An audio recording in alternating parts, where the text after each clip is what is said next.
Story time about how I found out my mom's a witch and has been working witchcraft on me my entire life. Okay, so I'm gonna leave some pieces out only because this is really embarrassing. But I'm gonna start from the beginning. So I grew up with my dad's family, his parents, and I used to always dream that my mom was a witch and trying to attack me in my dreams. Like every night I'd have like nightmares that my mom was coming after me and attacking me. Like she was always some creepy ass like insect or something trying to do something to me. If you see something white on my eyelashes, okay, that's the glue. So I remember when I finally met my mom again. I don't know how old I was, but because she was gone for a while. I told her, I was like, Mom, every time I dream about you, you're a witch and it's so scary. And she was like, yeah, but I'm not there to harm you. Sometimes I come as an insect, but it's just to get information on the household you're in and see what's going on. And the thing about that is my mom used to always know information about the household and she used to question me when I went there. But they were all accurate. But I just assumed that like maybe my dad was telling her and they were tricking me. Or my grandma was telling her and they were tricking me. I was a kid, so I don't know. So then, my life started to go off the rails, you know. Things weren't really going good at home, and I ran away to her house because for some reason I was under the impression that she loved me and wanted me there. But then that's when stuff really started to like go downhill for real. Like one morning she just I woke up and I remember going into her room and I was like, good morning. And she was just like so standoffish. Like she did not want me near her, right? So I was like, okay. I'm an empath, so I feel people's emotions a lot. Like I could feel how you feel towards me. I could feel it. So I was like, but I didn't really know I was an empath back then, but I did feel that the energy was extremely off. And she would always say like these jabs at me and like, like she just didn't want me there. My older brother didn't want me there either. That's why I'm just like, you know what? Like, I didn't speak for so long because I know, like, my karmic family, my siblings, older siblings, they're all in on it. And then they all, oh, every time I say something about my mom, my karmic siblings have a problem or sibling has a problem with it. But I don't really care no more. Honestly, I'm done. I've put that all behind me. This is literally the rise of the phoenix, like, literally.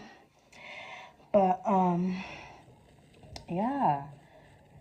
She tried to get me to go in foster care when I was 15, but then turns out I was pregnant. She didn't want me in her house when I ran away there. I didn't want to live with my dad. Couldn't live with him because, my God, like, I was gonna not make it, you know? So I ran away to her house because I thought, wow, there must be love here. It was like a quest for love. So I ran to her house and she wanted me to go to a group home, and I know it's so messed up, but I have to say thank God I was pregnant because I would have ended up in a group home. So they forced her to keep me. They were like, try to work it out with your daughter. She's not a bad girl. I don't see her doing anything bad. Yeah, she's pregnant, but like I don't know, like I didn't. There's no history of anything other than this pregnancy and whatever, blah blah blah. So whatever. Long story short, I went through the pregnancy. Okay, so when I was pregnant, I kept having these like weird dreams about my mom. Like, and the thing is, she told me that she knew I was gonna be pregnant before I got pregnant, and then she even told me that I was gonna have a boy. And the weird thing is, she only told me this like after I got pregnant. And I tried to talk to her the day before. Anyways, long story. Anyways, I kept having these dreams about her, like trying to get the father out of the baby's life. I swear to you. And I kept thinking, my mom, this is my mom. Like, I remember waking up at 15 from having those nightmares and being like, my mom would never do that to me. I'm crazy. Like, this must be in my head. Okay? And slowly but surely, he said he quit or something, the job she gave him, because, I don't know, like she was making him feel uncomfortable or something. I don't really know the story there because I haven't really heard from that guy.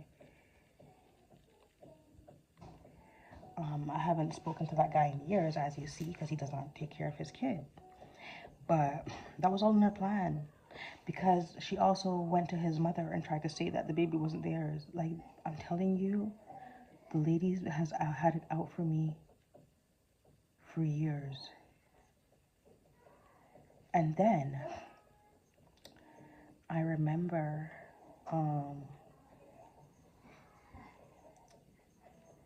so then I had to go to a shelter. Oh yeah, so, no, I moved with her into her house. I didn't feel comfortable. I was having nightmares of her mother kicking me out of her house. It was very weird. Like, she would tell me there are spirits in the house, and then I would dream her mom kicking me out of the house, and I was scared. I couldn't stay in the house, so I left. The house was scary, and I felt unwelcomed. And I went to this horrible place to live, but it was cheap, and that's all I could afford. And a social worker ended up coming and seeing that, like, I was just a little girl there with a baby, and I needed help, and she took me to the shelter for young moms, and I went there. And see, the thing about my mom is she's a wealthy lady, but she would do things like, okay, like let's say if she knows you have no food, she would bring your most hated food to you to say, at least I brought you something, be grateful. And that was the trend she carried out my entire life, okay? But here's the thing. Behind the scenes, it was her. She was the reason I was in these situations to begin with. But I didn't know. I literally trusted that, like, my mom would never ever do anything to harm me.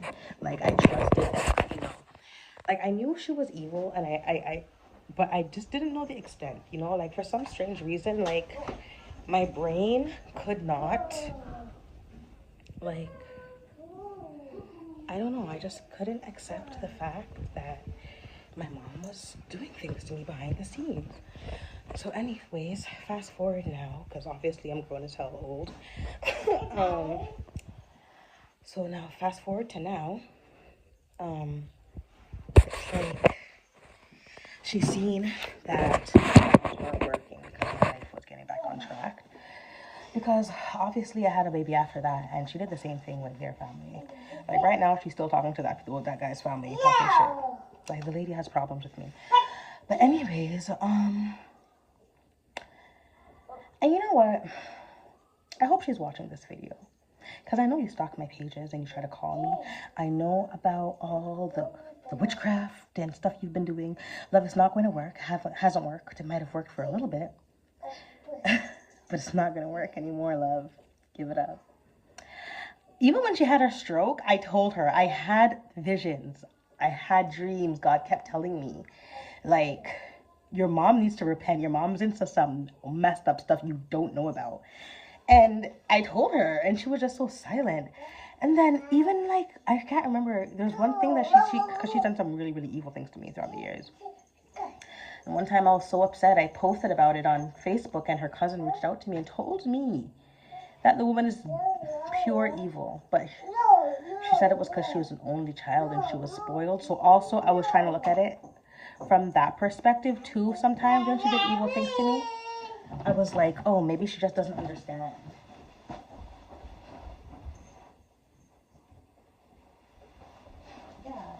I was like, maybe she just doesn't understand. Maybe she doesn't know how to love. But no, like, this lady has been literally doing things to me. I remember when I first had my awakening, all the spirits jumped out at once.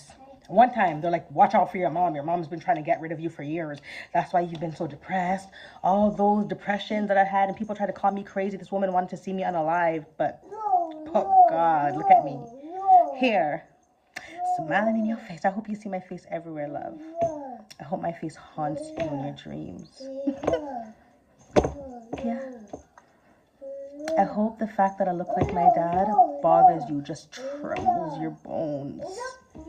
Why would it bother you so much? I'm your child. Like, you guys are crazy. But you know what? I wish you nothing but the love, the best. Lots of love and light. I do want my face to be the last thing you see before you, because I feel like you need to see my face, because why do you hate it so much? It came out of you. But yeah, the lady's crazy. The people who sat down with my mother and listened to her talk about me, knowing that I wasn't doing any of the things that she was saying, all the evil, envy, bad mind things. What does that say about your character? I was a child. None of you guys talk to me. That's why you guys are all blocked. That's why I don't talk to nobody in that karmic family. This is a new chapter, new life. Anybody from my past life, don't talk to me. That chapter is closed. The door's locked, padlocked. Okay, thank you. Yes, I only made this video to say I know about all the obia behind my back. I know you were never my mother. You're sending me emails, all kind of something now, because you know I found out about it. Yes, what? The obia man told you that I know and it's not working, and told you what God has in store for you. You caused that. Okay? Please, I know I can hear you laughing while you're watching this video. That's the, like, I literally can. Oh, this video is for you, mother. I could hear you laughing. I could also hear the divine laughing.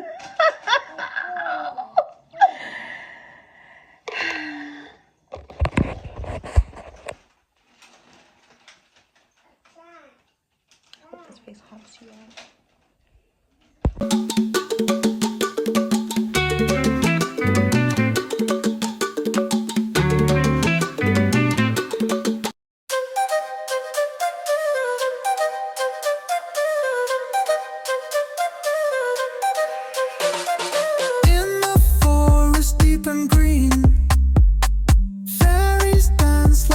Seen, playing tunes of love so sweet.